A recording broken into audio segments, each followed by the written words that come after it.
सभी को नमस्कार। संस्कृत की विदुषियाँ और महिला कवि इस श्रृंखला के अंतर्गत मैं 14वीं से 17वीं शताब्दी के बीच में हुई 3 बड़ी विदुषियों की चर्चा करूँगा। तीनों अपने पांडित्य में, कर्तृत्व में विलक्षण हैं और पुरुषों के वर्चस्व वाले समाज में उन्होंने अपनी प्रतिभा और वैदुष्य के आधार पर स्थान बनाया। यह सत्य है कि जितनी भी महिला विदुषियाँ, महिला कवि रही हैं, उनके संबंध में पूरी जानकारी हमें नहीं मिलती है। लगभग यह एक उपेक्षित पक्ष रहा है संस्कृत साहित्य के इतिहास में। कम लोगों ने इन पर लिखा है। प्रामाणिक जानकारियां भी नहीं मिलती हैं। जितनी जानकारियां मिलती हैं उनके आधार पर यह तो निश्चित है कि महिलाओं का अद्भुत कर्तृत्व संस्कृत साहित्य में रहा है। जिन 3 विदुषियों की चर्चा मैं करूंगा उनमें से पहली नाचार अम्मा है। नाचार अम्मा का समय 14वीं शताब्दी है और 14वीं से 17वीं शताब्दी की जिस अवधि पर मैं बात कर रहा हूँ वह पूरा समय ही संस्कृत साहित्य के इतिहास में और भारतीय साहित्य में अत्यंत ही अद्भुत समय है, अनोखा समय है। बहुत कुछ नया हो रहा है। पांडित्य के क्षेत्र में, चिंतन के क्षेत्र में, कविता के क्षेत्र में, दर्शन की परंपराओं में ऐसा अद्भुत कुछ घट रहा है कि यह पूरा, बल्कि 12वीं शताब्दी से 18वीं शताब्दी के बीच का जो पूरा समय है हमारे बड़े से बड़े दिग्गज दार्शनिक, चिंतक, वादी इसमें हुए। चिंतन की परंपराएं विकसित होती रहीं और भी अधिक शाखाएं प्रशाखाएं उनमें हुई और संस्कृत साहित्य की काव्य की परंपरा में तो अनेक नई विधाओं का प्रवर्तन हुआ। और यह पूरी अवधि, इसमें महिलाओं का कर्तृत्व पहले से और भी अधिक हमारे सामने दिखाई पड़ता है। यद्यपि उनको पार्श्व कुक्षी में निक्षिप्त कर दिया गया, मार्जिनलाइज्ड बहुत किया गया है, हाशिए पर सदैव रखा गया है। कुछ कुछ नाम सामने आते हैं जिनमें से कुछ की मैंने चर्चा की है कि गार्गी मैत्रेयी के पश्चात अवंती सुंदरी 10वीं शताब्दी में हुई। काव्य चिंतन में उनका कुछ विलक्षण योगदान है। नवीन बातें उन्होंने कही है। भामती मिश्र हुई मंडन मिश्र की पत्नी। और भी महिला कवि और विदुषियां जिनका उल्लेख मिलता है उनमें से नाचार अम्मा 14वीं शताब्दी में तमिलनाडु में हुई, दक्षिण में हुई और सुदूर दक्षिण से चलती हुई ये कर्नाटक पहुंची, जहां विजयनगर साम्राज्य की नींव रखी जा रही थी और बड़े बड़े पंडित ज्ञानी जन विजयनगर की ओर रुख कर रहे थे, पहुंच रहे थे। दो अद्भुत प्रतिभाएं, अत्यंत ही महनीय प्रतिभाएं, जिनसे कि भारतीय चिंतन की परंपराएं, व्याख्या की परंपराएं अपने एक अलग ही शिखर पर पहुंची। सायण और माधव ये विजयनगर साम्राज्य में 14वीं शताब्दी में विद्यमान थे। लगभग इसी समय कर्नाटक में पहुंची तमिलनाडु से चलती हुई नाचारम्मा। वे बड़े पंडितों के परिवार में उत्पन्न हुई। पांडित्य उनका ऐसा विलक्षण था कि उनको सरस्वती का अवतार कहा जाता था। इतनी ही जानकारी उन पर प्राप्त होती है और एक महाकाव्य उन पर लिखा गया। यह भी एक उल्लेखनीय बात है कि एच.वी. नारायण शास्त्री ने 1910 ईस्वी में नाचारंभ महाकाव्य इनके जीवन और कर्तृत्व पर लिखा। यह नायिका प्रधान महाकाव्य है और ऐतिहासिक पृष्ठभूमि पर आधारित है।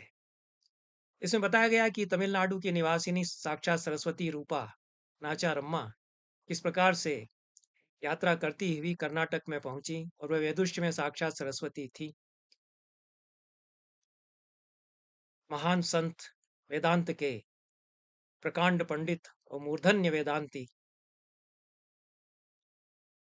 माधव अथवा विद्यारण्य की वे समकालीन थी। नाचार अम्मा की नाचार अम्बा भी कहा गया है, नाचार अम्मा भी कहा गया है। उनकी वंश परंपरा का भी वर्णन नारायण शास्त्री ने इस महाकाव्य में किया गया है। और ऐसा लगता है कि विजयनगर साम्राज्य में इतना कुछ अद्भुत घट रहा था। बुक्क राय जो प्रतापी सम्राट हुए, हरिहर राय प्रथम और बुक्क राय, ये दोनों उनके संरक्षक संत और दार्शनिक स्वामी विद्यारण्य, जिनके बारे में वेदांत दर्शन के विशेषज्ञ मुझे बताते हैं कि वे शंकराचार्य, आदि शंकराचार्य से भी आगे की बात कहते हैं। यह तो अपने पल्लवग्राही पांडित्य और स्वल्प अध्ययन के आधार पर मैं भी समझता हूँ कि यदि मधुसूदन सरस्वती न हुए होते और स्वामी विद्यारण्य न हुए होते तो माध्व वेदांत की चुनौतियों के सामने शांकर वेदांत की कश्ती तो डूब चुकी होती। सायण और माधव दोनों भाई थे। उन्होंने 1336 ईस्वी में विजयनगर साम्राज्य की स्थापना में सहायता की और उनमें विद्यारण्य स्वामी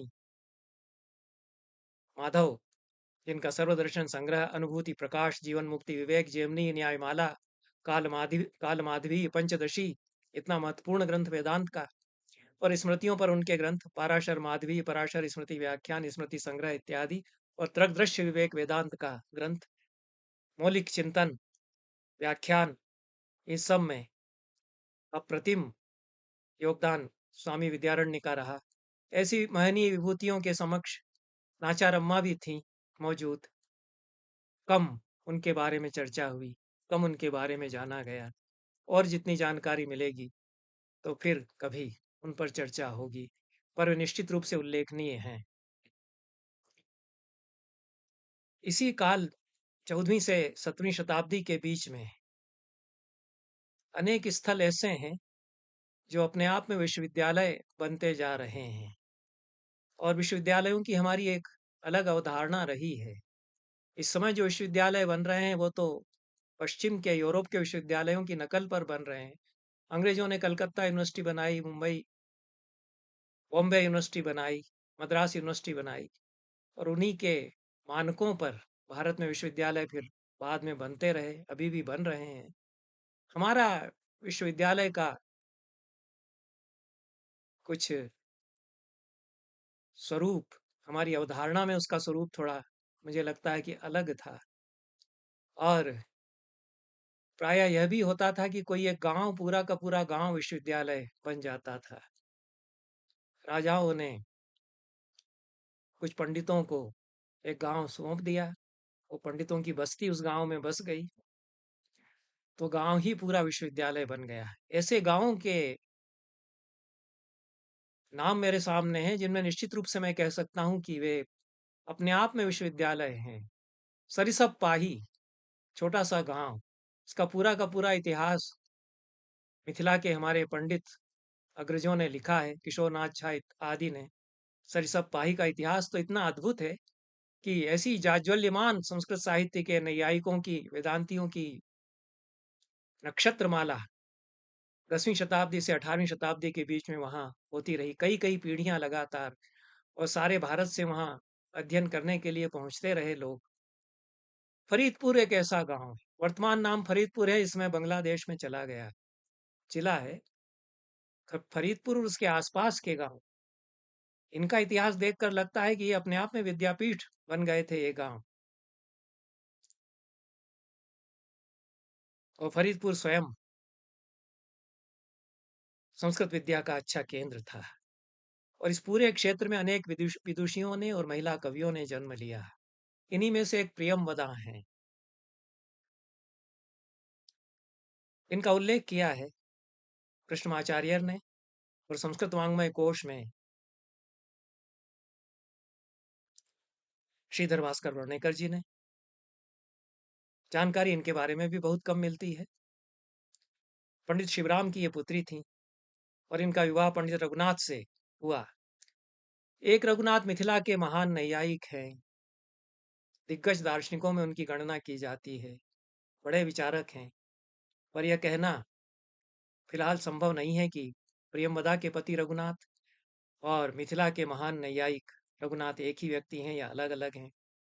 प्रियंवदा ने श्यामा रहस्य नामक काव्य लिखा। वैष्णव कवि हैं, भक्त कवि हैं। जयदेव की भक्ति भाव की माधुरी में इनकी कविता रची बसी है।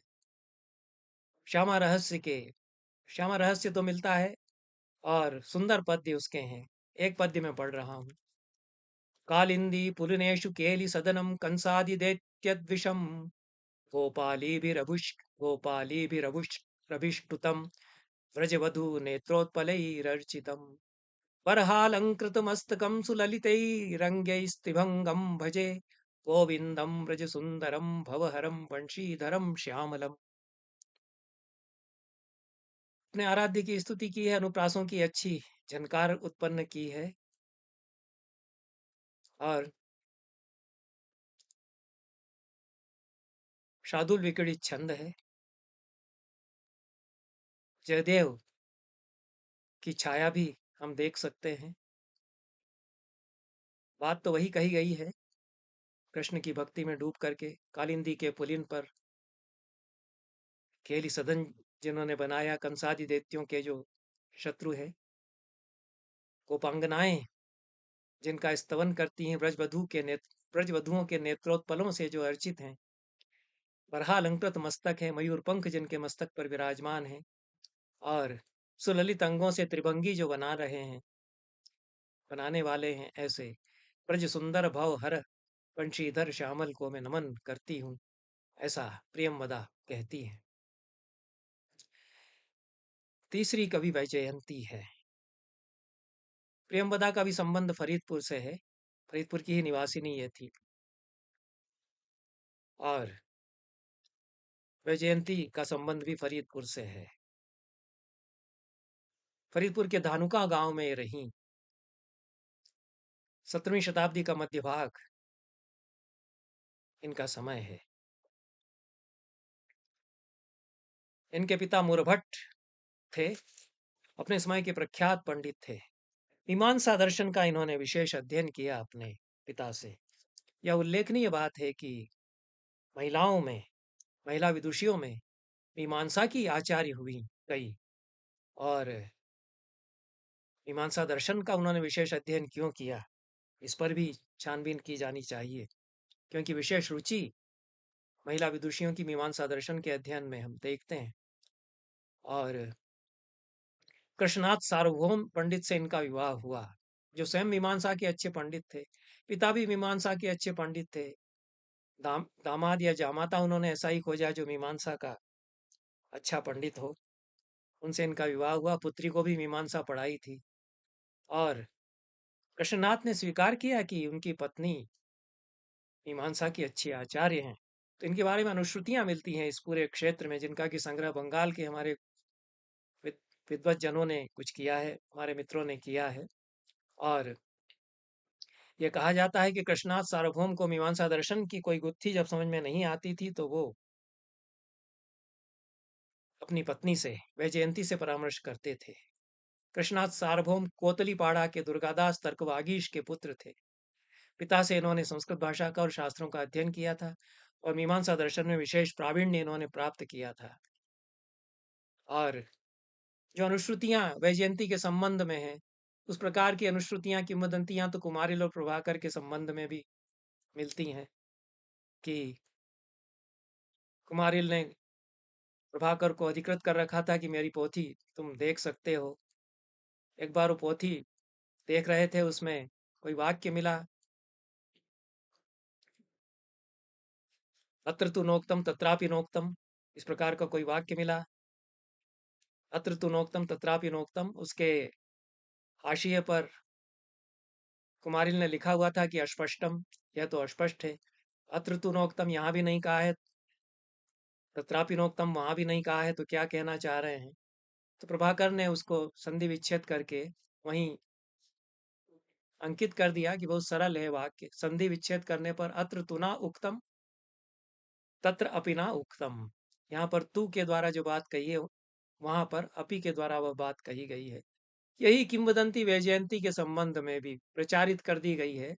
वो अपने समय में इतनी प्रसिद्ध हो गई 7वीं शताब्दी में कि वो कृष्णनाथ सार्वभौम की पांडुलिपि में कोई गुत्थी है, उन्होंने हाशिए पर कुछ लिख रखा है कि अस्पष्ट है, तो उसको वो सुलझा करके लिख देती थी। तो वाक्य जो याद रहा किंवदंती फैलाने वालों को, वह वही वाक्य था जो कुमारिलो प्रभाकर की कथा में भी है। अत्र तु नोक्तम तत्रापि नोक्तम। कृष्णनाथ सार्वभौम ने आनंद लतिका चंपू का प्रणयन किया था, और आनंद लतिका चंपू की रचना में कृष्णनाथ सार्वभौम ने वैजयंती की सहायता ली। तो यह एक जॉइंट ऑथरशिप की कृति मानी जानी चाहिए, क्योंकि कृष्णनाथ सार्वभौम ने स्वयं कहा है कि अपनी पत्नी के सहयोग से मैंने इसे पूरा किया है। आनंद लतिका चंपूर येना कारी स्त्रिया सह, अपनी स्त्री के साथ में मैंने यह चंपू पूरा किया है। एक और किंवदंती वैजयंती के संबंध में मिलती है उनकी पद्य रचना चातुरी को लेकर के, कि एक बार कृष्णनाथ को कोई सुंदर कल्पना सौंदर्य के वर्णन में नहीं सूझ रही थी, तो वैजयंती ने श्लोक बना करके उनको दिया। यह श्लोक है, अहिरयम कलदौत गिरिभ्रमात् स्तनमगात् किल नाभिरदोत्थितः इति निवेदयितुं नयने हि यत् श्रवणसी किम समुपस्थिते। द्रुत विलंबित छंद है। छंद भी अच्छा बनाया है, क्योंकि सांप की गति का कुछ वर्णन इसमें किया है, तो द्रुत विलंबित तेजी से सरकता है, फिर धीमे से रेंगता है, दोनों बातें कहना है, तो द्रुत विलंबित छंद में इसी प्रकार की गति होती है, द्रुता और विलंबिता दोनों चलती हैं।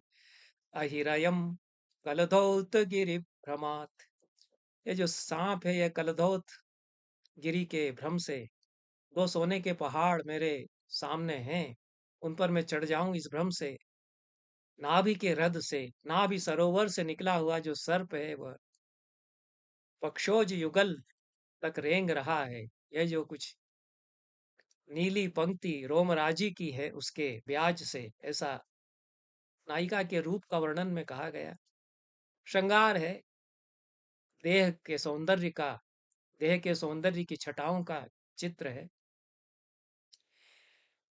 तो यह जो सर्प कलधौत गिरी या स्वर्ण गिरी द्वय के भ्रम से नाभि के सरोवर से निकलकर रोमराजी के रूप में रेंगता हुआ ऊपर चढ़ा है, इसके लिए सावधान चढ़ रहा है, इसके लिए सावधान करने के लिए चक्षु युगल, दोनों नयन कानों के पास जा रहे हैं, कानों के पास सरक कर वो कुछ कह रहे हैं कि सांप चला आ रहा है, वक्षो युगल पर रेंग की ओर रेंगता हुआ।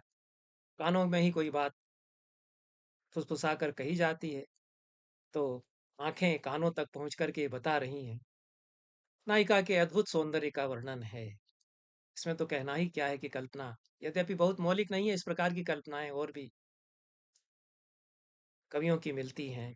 विद्याकर के सुभाषित रत्नाकर में लगभग इसी प्रकार का श्लोक है, थोड़ी भिन्न छटा के साथ, लेकिन वैजयंती ने अच्छा उसको उठाया है, सुंदर ढंग से चित्रण किया है, छंद भी अच्छा दिया है।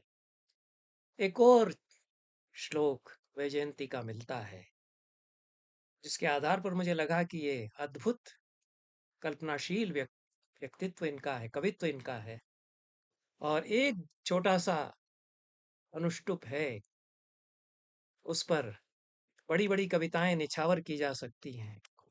और कई बार ये लगता है, पता नहीं चलता है कि सुनकर के सामान्य श्रोता को, सामान्य कविता के पाठक को लग सकता है कि इसमें तो कुछ भी नहीं है। इसमें क्या है?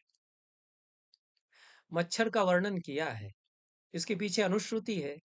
वैजयंती को लेकर जो कथाएं हैं, उनमें कि एक बार कृष्णनाथ सार्वभौम गांव के बाहर चले गए, अपने गांव से, और वैजयंती ने उनको पत्र भेजा। तो पत्र में कुछ और लिखा होगा कि क्या क्या परेशानियां हैं, तुम चले गए हो जब से। और एक श्लोक उसके कि अंत में लिखा है, श्लोक है, उसकी रचना अद्भुत है। अर्थ सुनकर के लगेगा कि इसमें तो मच्छर का वर्णन है ही क्या इसमें। चित धूम सहायाय जित व्यजन वायवे मशकाय मया काय सायमारभ्य दीयते। मैं तो चौंक गया इसको पढ़ के कि क्या कह रही हैं वो, क्या कह गई हैं वैजयंती। अनुवाद किया जाए तो इतना ही कहा है, चित धूम सहायाय, धुएं के समूह को जिसने जीत लिया, और जित व्यजन वायवे, पंखे की हवा को भी जिसने जीत लिया, ऐसे मशकाय, मच्छर के लिए, सायम आरभ्य मया काया दीयते, सांझ होते होते मैं अपनी काया सौंप देती हूँ। सुन करके कह सकते हैं कि यह तो बड़ी अटपटी सी और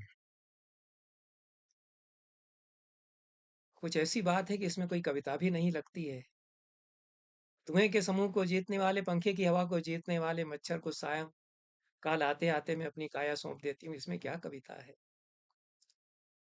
लेकिन वैजयंती की कविता है, कविता तो इसमें हुई, और कुछ अनोखी कविता इसमें हुई। एक तो समास बंद ही जैसे बनाए गए हैं, और क्या चित्र गांव का खींच दिया है। ये वो लोग नहीं समझ सकते जिन्होंने कि गांव नहीं देखे। अब तो वे गांव है ही नहीं। उनने चूंकि 70 साल पहले का गांव देखा, 60 साल पहले तक भी, 50 साल पहले तक भी ऐसे गांव तो थे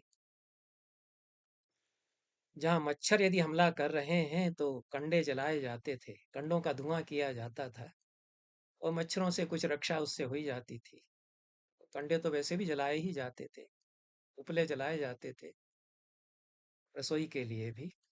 और शाम को मच्छरों का हमला हमला बड़ा प्रबल होता है, आक्रांता बनकर के वे हमला करते हैं शरीर पर। नायिका कोमलांगी है, उसके शरीर पर हमला कर दिया है मच्छरों के समूह ने, तो कंडे जला दिए हैं उसने कि धुआं, कंडे जला करके, और लपट नहीं निकलने देंगे, धुआं ही धुआं निकलेगा। तो जो बैठा है उस धुएं के पास, उसको भी कष्ट तो हो रहा है, लेकिन मच्छरों का कष्ट उससे ज्यादा है, उससे निवारण कुछ होगा ऐसा सोच करके वह कंडा, कंडे का धुआं करता है। लेकिन ये मच्छर इतने प्रबल हैं कि कोई असर नहीं उस कंडे के धुएं का। इसलिए कहा है कि जित धूम सहा, चित धूम समूहाय, धुएं के पुंज को जिसने जीत लिया, और चित व्यजन वायवे। दूसरा सहारा गांव में हाथ का पंखा होता था, उसको बुलाते थे, या कई बार वो छत पर एक टांगा जाता था, उसको नौकर दरवाजे के बाहर बैठ करके खींचता था। वैसे भी पंखे हमने देखे देखे हैं, जब बिजली के पंखे नहीं थे और बिजली नहीं थी, तो कई प्रकार के पंखे, और उनका संस्कृत कविता में बड़ा सुंदर सुंदर वर्णन पंखों पर मिलता है। पंखों पर अच्छी कविताएं मिलती हैं, बहुत सुंदर बनाए जाते थे हाथ के पंखे, बांस की डंडी वाले, जिनको कि चक्री की तरह घुमा भी सकते थे, और बड़ी कलाकृतियां उनमें होती थीं। तो व्यजन की वायु को भी उसने जीत लिया है, जोर जोर से पंखा हाथ में, एक हाथ में लेकर के करती है मच्छरों को भगाने के लिए नायिका, उसको भी जीत लिया है। ये सारे जतन करके और अवश्य हो गई है, वो थक भी गई है, तो कहती है कि शाम होते होते ऐसा हमला मच्छर करता है कि अवश्य होकर के मैं अपनी काया फिर उसको सौंप देती हूँ। मशकाय मया काय सायम आरभ्य दीयते। अनुप्रास की लय, और लय जो बनाई गई है कविता में पूरी चतुर्थी विभक्ति के द्वारा, और दीयते धा धातु के प्रयोग के साथ, चतुर्थ्यंत जो विशेषण है मच्छर के, तो सहायाय, जित धूम सहायाय जित व्यजन वाय वे मशकाय मया काय साय मारभ्य दीयते। यह जो अनुप्रास की लड़ी यकार के प्रयोग के द्वारा बनाई गई है, वो अपने आप में एक एक जो श्रृंखला बनती है, उस श्रृंखला में वैजयंती कुछ कहना चाह रही हैं कि कैसी श्रृंखलाओं में मैं जकड़ गई हूँ। यमक का प्रयोग, अनुप्रास का प्रयोग अनेक बार बहुत सांकेतिक अभिप्रायों के साथ हमारे कवि करते हैं। तो ये बंगाल का गाँव है जिसमें पोखर हैं, खूब नमी है, हरियाली भी बहुत है, मच्छरों से भरा हुआ गाँव है, खूब धुआँ किया जाता है, पंखे की हवा की जाती है। अनुप्रासों की सेज बिछाई है अपनी कविता में और व्यंजन खूब रुलाया है। यह जो प्रायः शब्द का प्रयोग है,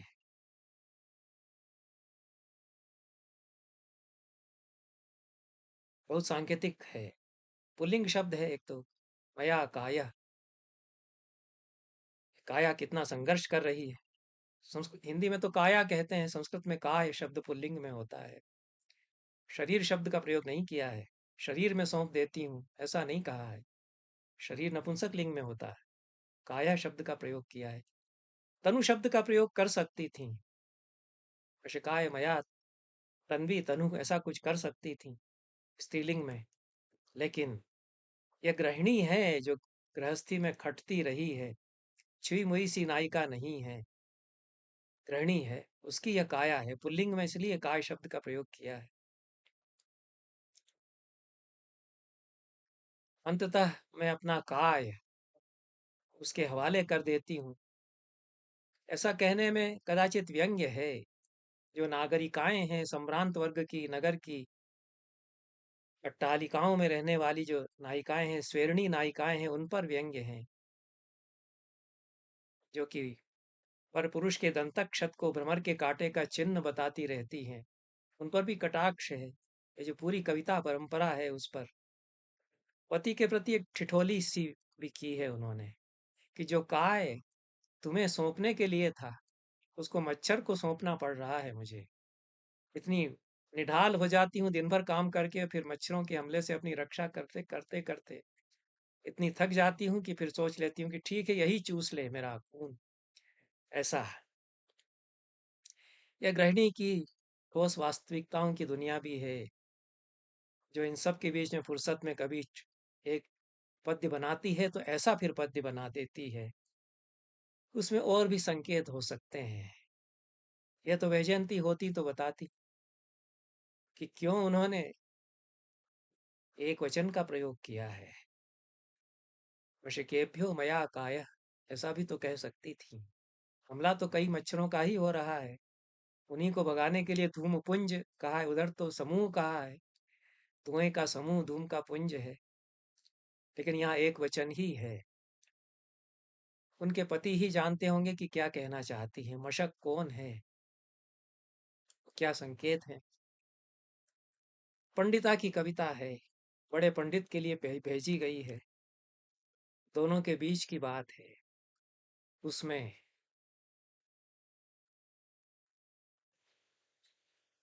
एक सरदय के रूप में हम यही कह सकते हैं कि बहुत मामूली सी लगने वाली कविताएं कई बार बहुत गहरी सांकेतिक अभिप्रायों से भरी हुआ करती करती हैं। और विशेष रूप से जो महिलाओं की कविताएं हैं संस्कृत में, विज्जिका से लगा करके, विज्जिका, शीला भट्टारिका आदि से लगा करके, वह तो बहुत गहरे सांकेतिक अभिप्रायों वाली कविताएं ही हैं।